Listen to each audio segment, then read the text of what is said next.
Well, hello, General Hospital Daily Recap fans. Today's daily recap is for Thursday, August the 10th, 2023. Thursday, August the 10th. Well, you know what? I'm going to go through all the boring stuff. Trina sneaks out to go see Curtis. She talks Dr. Finn and kind of paving the way. Trina and Curtis talk, yada, yada, yada, make up. I need him, Dad, yada, yada, yada, whatever. Boring. Curtis agrees to let her in. We also have Anna talks to Dante first about the pikeman case. Boring, right? Who cares about that? We also have Sam goes to see Maxi, that was pretty cool. Sam goes to see Maxi and they're talking, and James and Georgie were on the big one, just tearing up, cutting up. Maxi ends up making Georgie sleep in her room, in Maxi's room, and so little, what's that kid's name? What's Nathan's son's name? Oh my goodness, like James. So James will have his room all to herself, and my whole thing is, what, Maxie, you gonna either sleep in the bed with your daughter, or you gonna sleep on the couch? That's what you're gonna either do, right? So Sam makes the suggestion. Finally, the suggestion is made that Maxie rents Lulu's house. And initially, Maxie said, no, no, no. I couldn't do it. And so after they were talking, Sam was like, Maxie, Lulu would love you in her house. She loves you. And said, the house is just sitting there. And Dante would love to rent it to you for what you and Lulu mean to each other. So Maxie's like, it's not good for a house to just sit there alone. Sit there empty for long periods of time. And she says, no, it's the perfect solution. So Maxie says, do you think Dante would be okay with it? She goes, the only thing we could do is you could do is talk to him about it. Right? And Dante's supposed to be coming to pick Sam up later. So I could see them talking to Dante now, but that was the perfect solution. Was definitely Lulu's house. Maxie says she keeps getting outbid on the houses that she's trying to buy, So anyway, finally, that comes out. And then boring. Soon as I saw every scene with their faces on it, fast forwarded, Porsha and Marshall talking. First, Marshall was talking to Curtis. No, that was yesterday when they were playing cards. Marshall comes to see Porsha. Oh, he wants to move out. After that, she goes, no, we need you, Curtis, need you, Trinidad. Fast forward. So I can't tell you what else they said. All the other 4 or 5 scenes they were in. Don't know, don't care. Because I can't stand Porsha. Can't stand her. She doesn't deserve the time of day from me. Now let's get to the good stuff. This was entertainment. So Carly takes Olivia to that bar that Jocelyn and Trina got into, that bar fight that Dante and Sam went to, and the young adult showed up, and then Spencer hits Dex, whatever.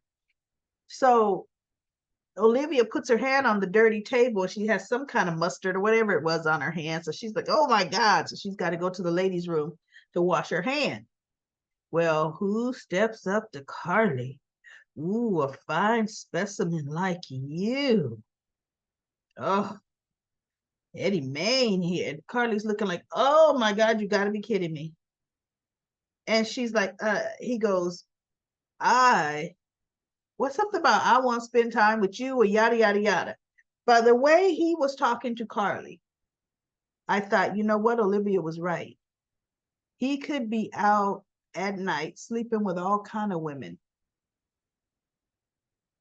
Lord knows what he could be bringing home. Oh, right? Before Olivia sleeps with him again, Eddie need to be tested. So Carly's like, oh, no. So Olivia comes up and he says something to her. She goes, Carly, come here. So Carly's like, oh my God, he really does think he's Eddie Main. She goes, I told you, Carly. She goes, yeah, but now I think he's trying to hit on me. She goes, that's what I was afraid of, that he would be out here doing that. And at that point in time, some blonde comes up to the bar next to him, trying to cozy up to him, and he's looking at her like, hey. And I was like, ooh, she's desperate. Look at Ned.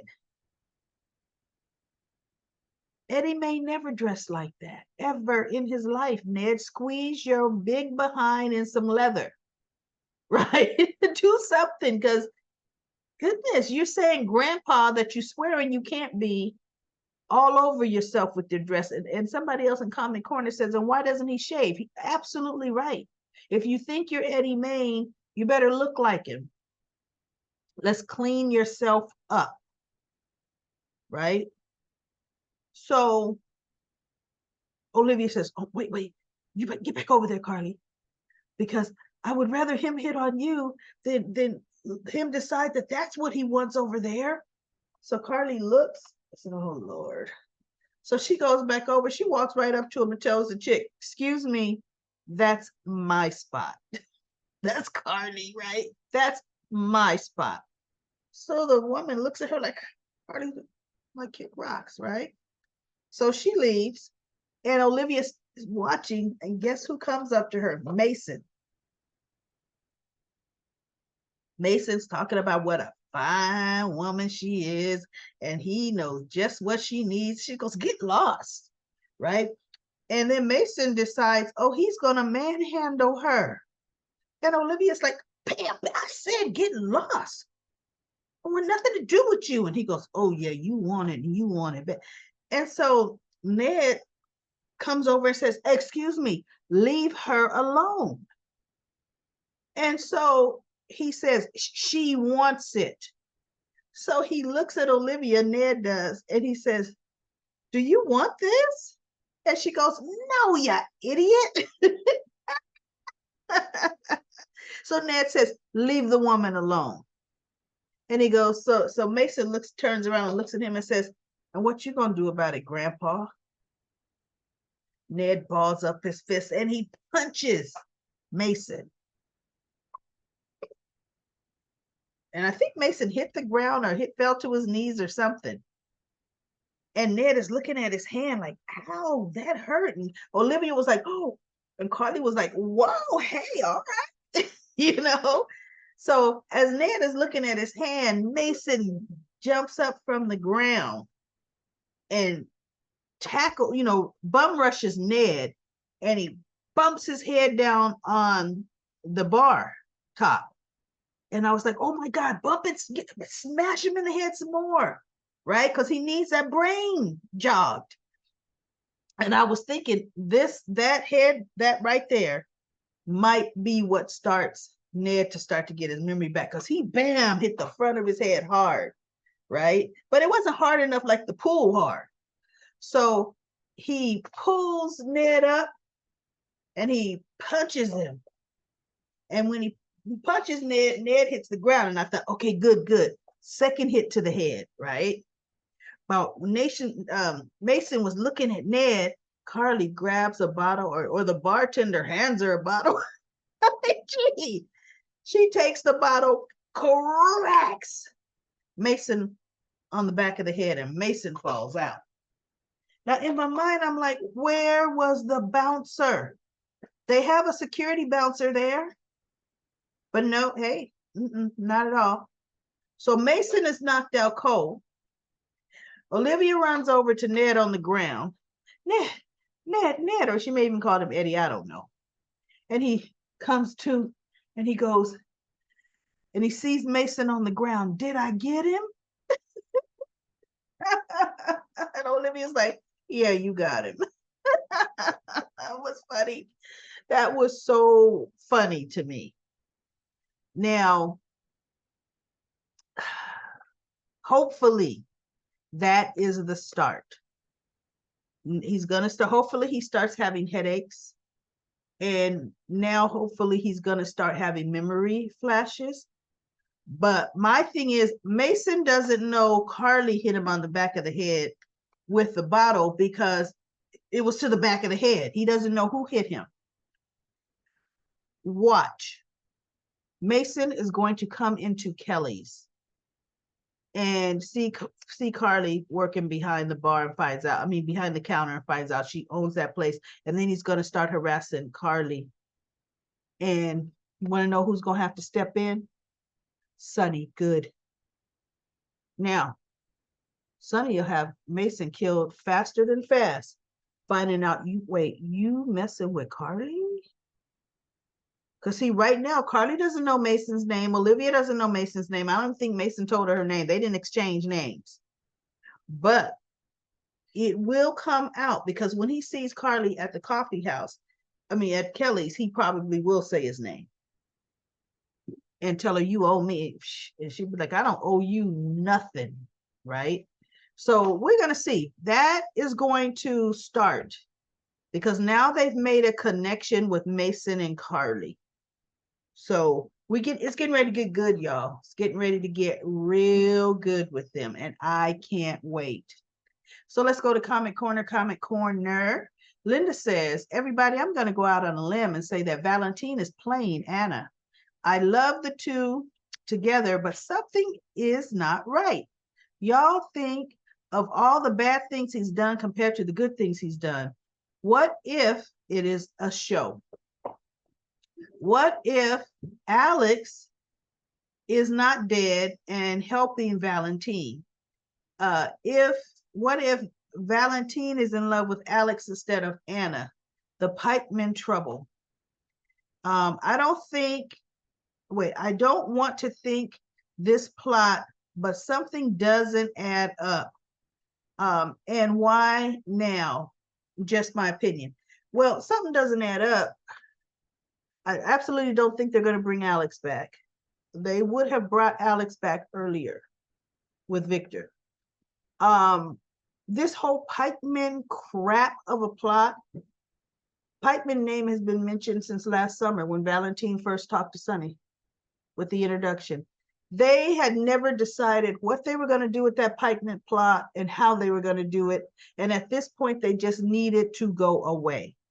It's a storyline that was never built up and means nothing. So let it go, right? Yaya says, honestly, the only reason I started watching GH was because of Trina.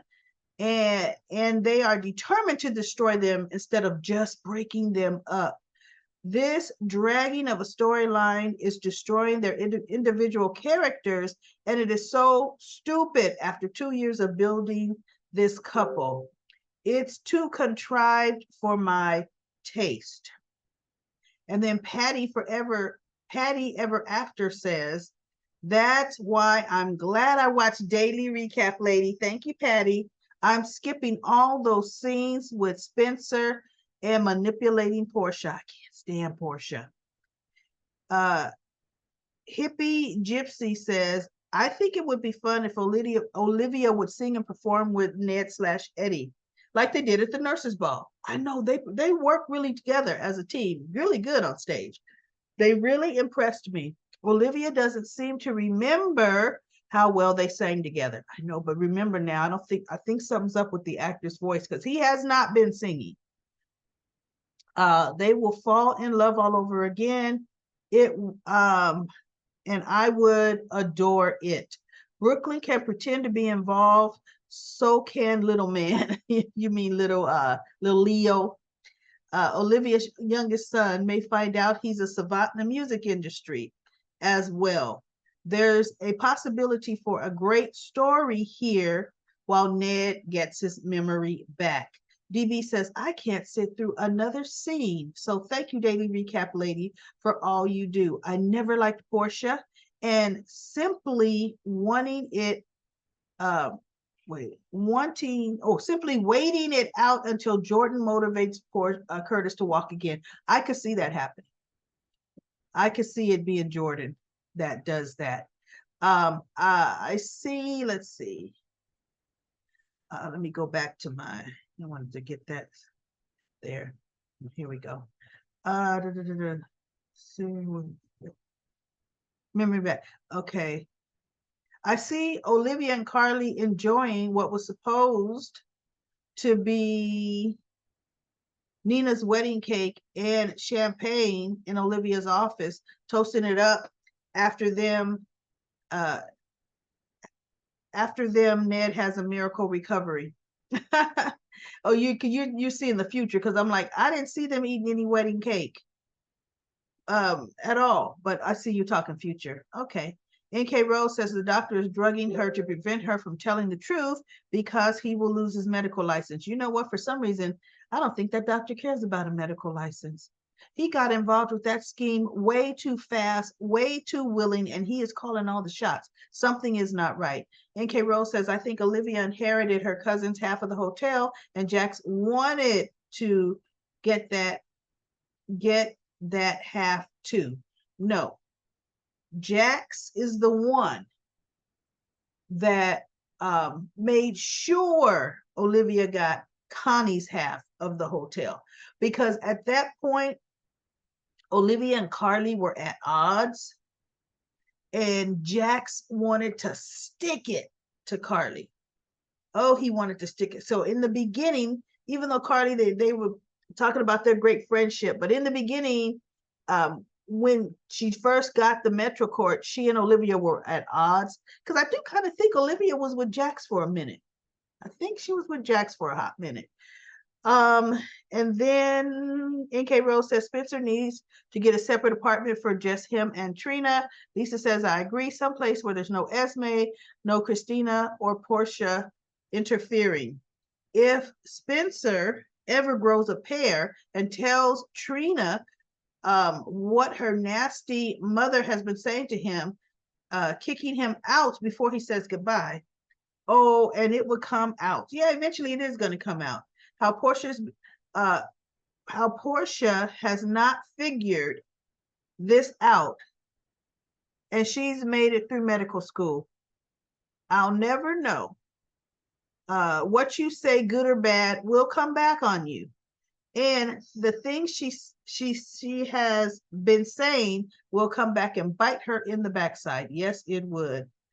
Speaking of Christina, I didn't bother mentioning the boring scene between Alexis and Christina. I could care less about that. I am says, what if Olivia Jerome? You see, there we go. Thank you for clearing that up. And I did look it up on Wiki, Young and the Restless Wiki. Olivia was the name of Ava's sister, Olivia Jerome. Now, I remember when Olivia had Ava held hostage, because she was trying to pretty much torture Ava into doing what she wanted. And I honestly don't know where she held her captive. So perhaps, everybody, there was a Paul Talk place where Olivia had Ava held captive. I don't know. But yes, I did look it up. Ava's sister's name is Olivia Jerome. Olivia forced their brother to go after Sonny and plant the bomb that killed Morgan.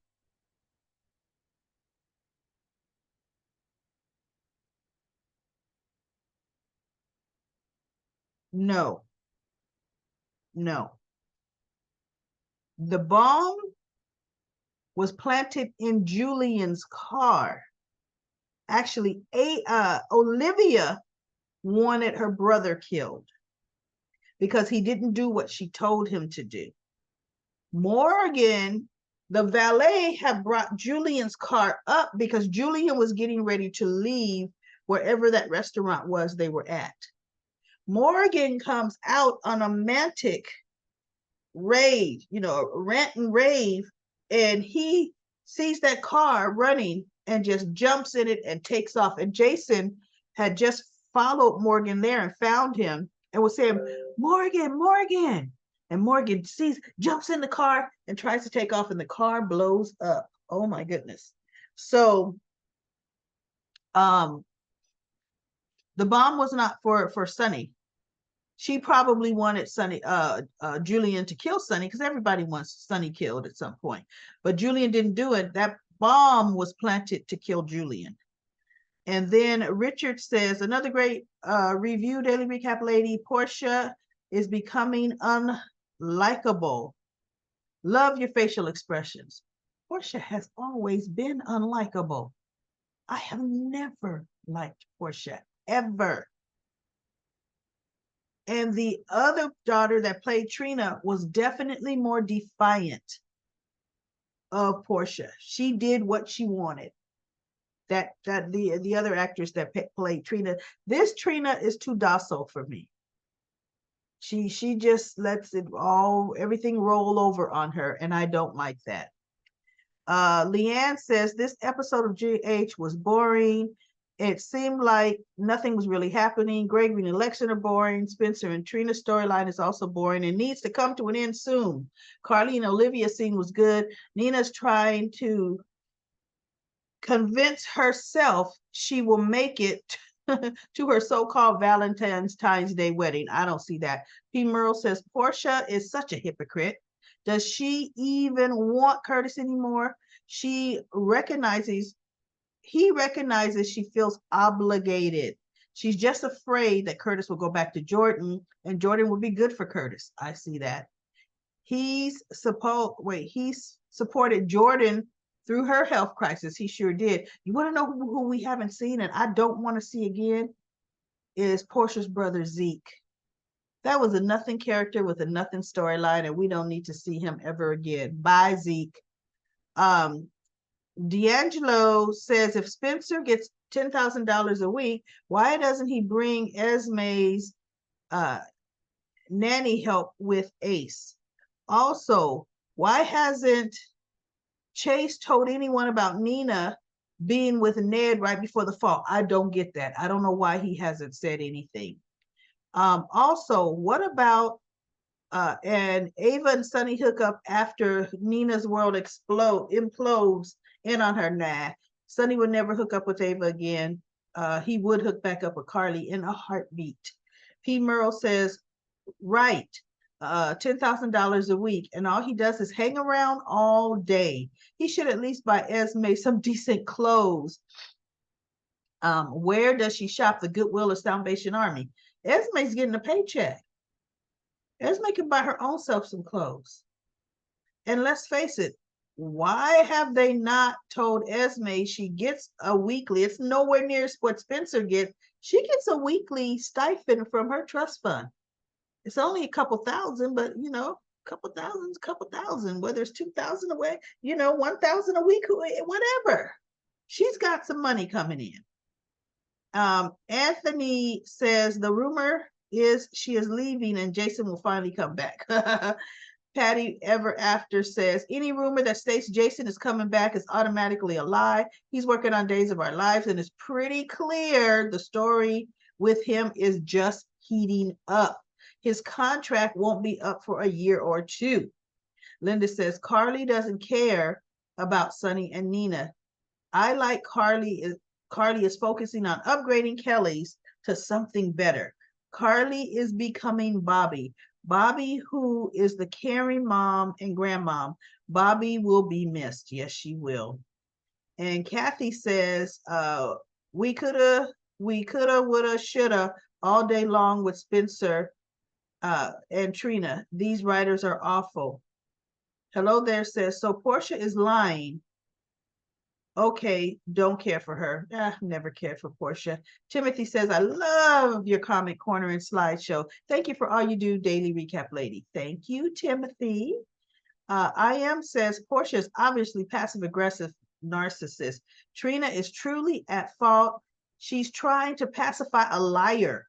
Porsha lied to Taggart, who should have moved his daughter back home. Where is Taggart? See, Curtis, to Curtis and so on.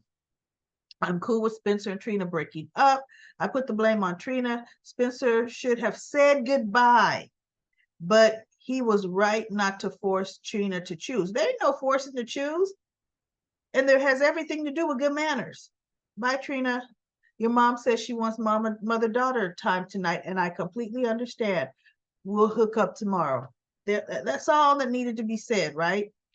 And Lisa says, I mentioned Ava and Olivia both in Pawtuck because someone asked if anyone remembers it or did she dream it? She must have dreamt it. LOL. Thanks for the recap and comment. I've said it before that Porsha thinks she deserves Curtis and Trina in her home and have a happy house. What she is doing to Trina and Spencer, breaking up their relationship. Whatever. And then Lisa continues to say, Nina had to let Carly know Olivia was planning their wedding for her. Yes, she did. In hopes, I hope it works in our favor and Nina and Carly can out all of Nina's lies. Olivia has become buddy-buddy with Nina, I think in Carly's absence. But now that Carly is back on the scene and she's being cordial with Nina, she's realizing Nina's not horrible to work with as co-manager of the hotel. So she's got enough stress at home. She doesn't want to come to the Metro Court and fight. So Olivia wants peaceful existence. DB says, just like she needed to tell Sunny, who was in their old office, the woman is insufferable. And then Lisa says, Trina thinking Esme and Ace is more important than saying goodbye to her. Porsha wants her to think that. Porsha is cold-blooded lying to Trina. But why did Spencer leave? Or why Spencer left? Yeah, he shouldn't have. Porsha ran him off. Very hateful. All right, everybody. All right, that was Comment Corner. Thanks for your comments. I will be back tomorrow for another daily recap of General Hospital.